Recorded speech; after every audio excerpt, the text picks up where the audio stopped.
In this fourth and final video for Module 14 internal processes, we consider intrusive volcanic processes. Well, just a quick reminder, intrusive volcanic features are those that form where magma cools underground. And in some cases, these pools of magma can be really large. In the case of Batholith, so imagine the Sierra Nevada mountains of California as being an enormous pool of molten magma that hardened underground, and erosion lowered the surface and left behind what's now these mountains, a lot of granite. And Batholith can be shown here on the diagram as these largest areas of volcanic intrusions. So molten magma that hardens underground. Here we can see an example of the edge of Batholith, and this is Rio de Janeiro in Brazil. And we can see this enormous area of Batholith here in the upper diagram.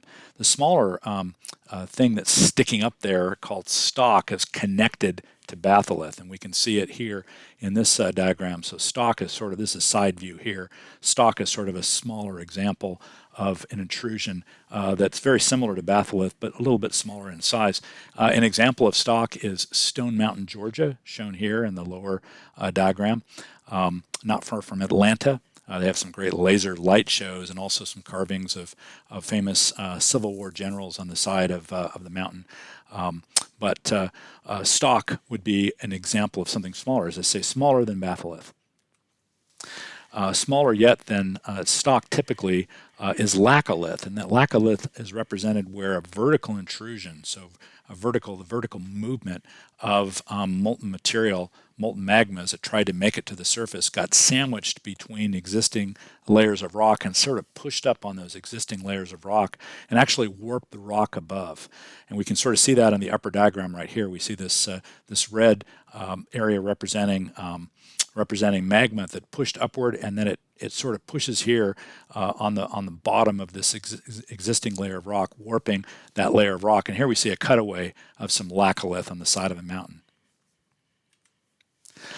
Smaller yet than Laccolith are places where the molten magma has just pushed through existing layers of rock, sometimes along fractures or weaknesses in rock, and didn't quite make it to the surface. So it made it pretty close to the surface, but didn't quite make it to the surface, and then hardened into something that later, when it's eroded, when erosion lowers the land surface, looks like a wall. And I've seen these extensively in southern Colorado.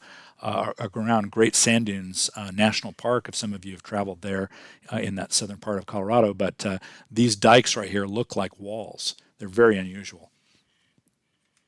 And here's a dike in the side of on the side of a mountain that we can see sort of a cutaway here. So this is the dike right here, the volcanic material that's pushed up through these layers of, in this case, sandstone. A sill is a place where volcanic material, magma, has pushed upward and sort of pushed into and between existing layers of rock, but there really hasn't been enough force to push the layers of rock upward to sort of warp them.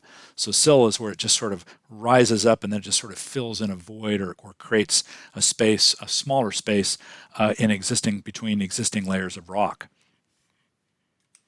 And here's an example of a sill below sandstone. So you see sandstone rock here at the top, and there's some sandstone down here near the bottom, and this layer of grayish colored rock is the sill. So that would represent that volcanic material, that magma that hardened between those existing layers of rock. The very smallest intrusions of all are called veins, and these are oftentimes places where you find quartz, for an example, also closely associated with the discovery of precious metals like gold and silver are often found associated with veins. So here's a vein close up, and here's one from a little bit of a distance, and that's quartz that's found there, and that's sort of sandwiched itself between existing layers of rock.